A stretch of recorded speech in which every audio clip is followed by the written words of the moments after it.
Hello everybody. First of all, I would like to thank the Société Jersiaise for the invitation, and I'm very proud to participate in this amazing event of the anniversary of the Société Jersiaise. Second, I would like by advance to apologize for my awful French accent and my English, which is not so good. I will try to do my best. Okay, my talk today will focus on island archaeology in Brittany, and I will successively give you first an overview of the research potential and the birth and tradition of research in Brittany. Then I will develop the unmissable role of Pierre-Roland Giot in the scientific development of regional archaeology, but also I will evoke his links with Jersey Island, and I will quickly conclude with the state of the art today in the region. Well, Brittany offers perfect conditions for studying island and coastal occupations due to its geographic feature, with a very long coastline, a great diversity of geographic facies, with rocky cliffs, sandy beaches, estuaries, and more than 850 islands, islets, and archipelago. It means a huge potential. This means that researchers have a very high potential of study in different domains, geography, geomorphology, but also in the history of present and past populations. In addition to this geographical context, along the coast and on the island, archaeologists can find remains documenting all the periods of human occupation from the earliest prehistoric times, especially with Paleolithic camps, up to modern installation. Here on the photo, you have a selection of diverse kinds of archaeological sites and monuments. For example, standing stones and funeral monuments from Neolithic period, Iron Age shell middens in the center of the slide, medieval chapels, and also fish traps and wires dating from various periods and illustrating the relationship between ancient populations with marine resources. Since the end of the 19th century, some pioneers antiquarians turned their interest to the coastal and island heritage. Most of them were at the origin of the creation of the Pamar Museum of Prehistory, which is located in southern Finistère. And most of these men were officers in the National Navy. This is the first point. And the second point is most of them were experimented in new technologies of these times, especially photography.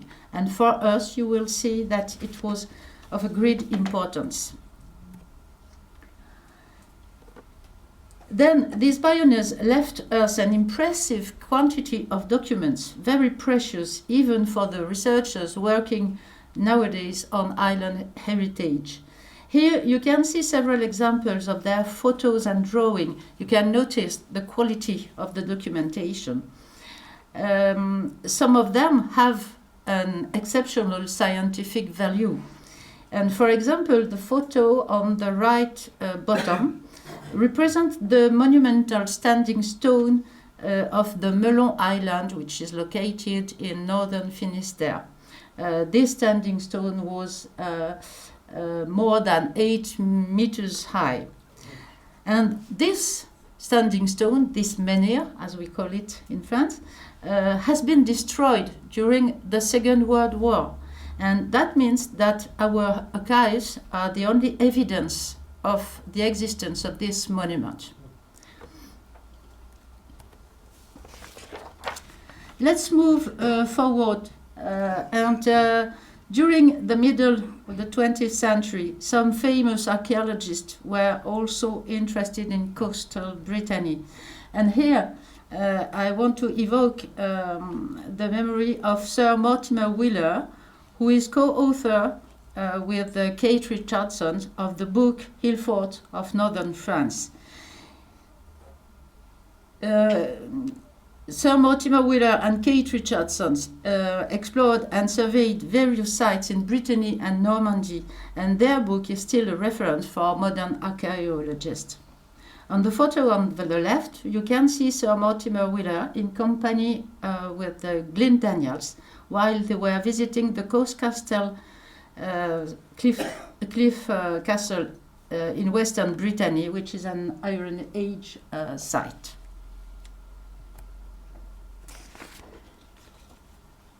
We have also to remind the expeditions and papers of another British archaeologist who had worked in Brittany before the Second World War.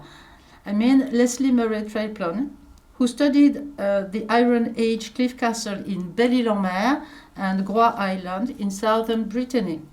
These sites still represent major Iron Age occupations in the region and have still and have been a little excavated since that time. It means that Leslie Murray work still is considered still as a reference. On the map, you can have an idea of the complexity and the impressive importance of the defensive earthwork. Let's turn now to Pierre-Roland Giot and his place in the tradition of island and coastal archaeology. Since the middle of the 20th century, Pierre-Roland Giot is considered as the founder of modern archaeology in Western France. He was initially a geologist, but also interested in biological anthropology. He could manage several responsibilities in parallel. He was a researcher in the CNRS, Centre National de la Recherche Scientifique. He was also the curator of the Pamar Museum, which I mentioned earlier, but also of the Karnak Museum during several years. And he was also the director of prehistoric service for the Culture Ministry. That means that he had all the powers in his hands during several decades. He could teach and place his students in good position in order to ensure his future replacement.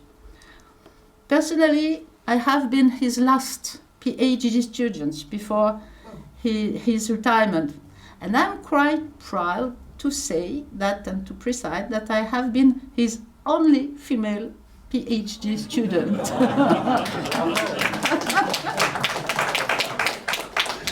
Okay, in 1944, he created the research laboratory in the University of Rennes, and I'm very proud and happy now to manage this research team for 7 years.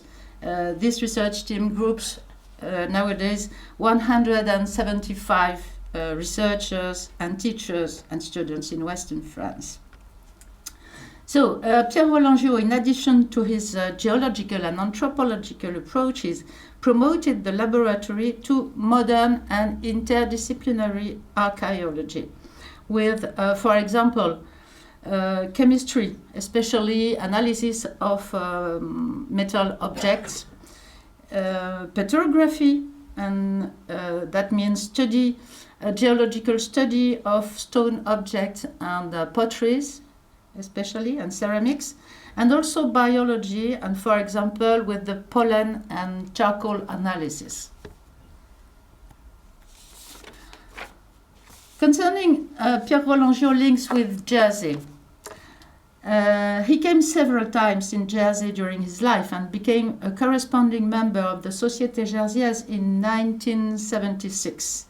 But I could find in his private archives this lovely photo of baby Pierre-Roland Giot. He was 1 year old on this photo, and he is in Jersiaise with his mother Anne Baxter Giot, who was an English native and who married a Norman painter named Henri Giot. Looking at this photo, we can see that probably we understand the origin of the interest of Pierre-Roland Giot in sciences, in geology, and also his interest and love for Jersey Island. In order to illustrate Pierre-Roland Giot links with Jersey Island, we have the record kindly written by Margaret Finlayson, past chairman of the archaeological section. She met Pierre-Roland Giot in 1975 and reminds their scientific discussions on prehistoric pottery or other topics such as the connection between Jersey and Brittany. Margaret also mentions some personal details, for example, on his favorite place to stand on the island. We can read quickly Margaret's text. She said, I first came to know Professor Giot in about 1975 when I was just starting out in archaeology and beginning a campaign of rescue work in our town of Saint-Hélier. Our correspondence developed through the many questions that I began to ask him on the cultural connections between Jersey and Brittany and for his help with the identification and dating of prehistoric pottery. Visiting the island became quite a regular event when his hotel of choice was the Petit Chalet de la Mer. Does it still exist? A traditional residence in a small bay east of Saint-Hélier. But I'm very proud also to mention the testimony of John Renouf, who is Daire, past curator of the museum in Saint-Hélier, who also kindly provided me some memories of his contacts and exchanges with Pierre-Roland Giot. I can read his text. I had always had a particular interest in him, Pierre-Roland Giot, since, like me, he was a geologist by training. His interest in these Celtic links came over to me as one of the intense personal pride and satisfaction, and this depth of feeling has remained at the most vivid memory of the talks we had together in 1997. Thank you, John. Okay, let's turn now to Pierre-Roland Giot's interest and development in island archaeology. Pierre-Roland Giot excavations underlined very early the advantage of the island heritage.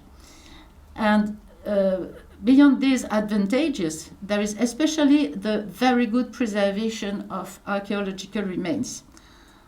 This is due to isolation or access difficulties that often acted as a protection against modern threats such as intensive agriculture, concentrated buildings, or tourism infrastructures.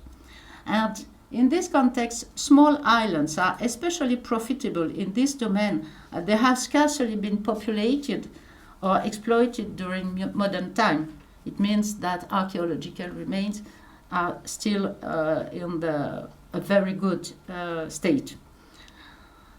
The preservation of island archaeological heritage is often reinforced when island or archipelagos acquire the nature reserve status.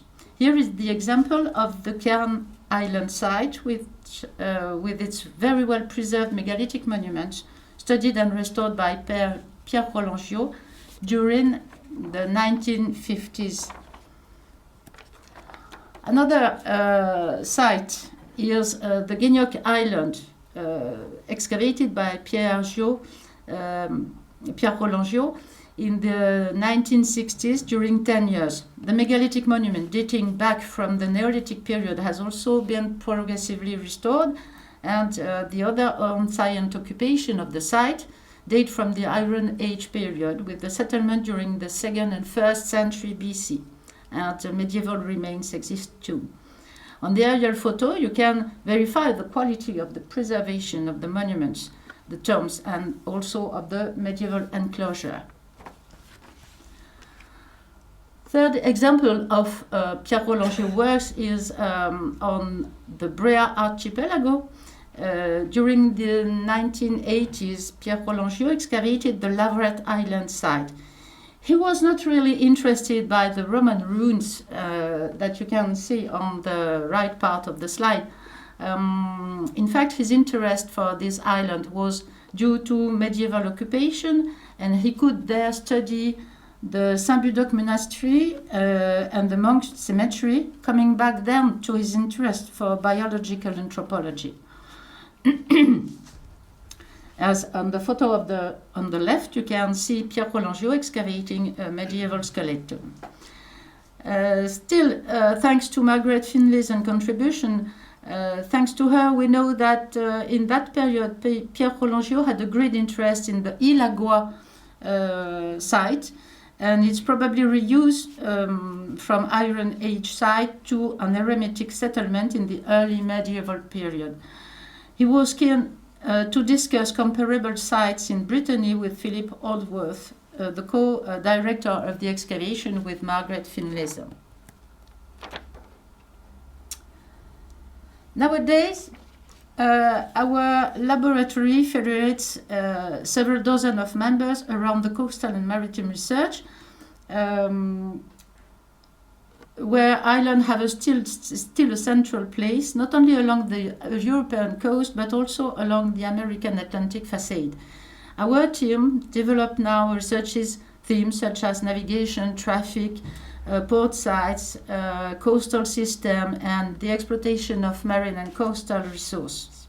And I invite you, if you want to know more, I invite you to visit our website if you want to discover more activities.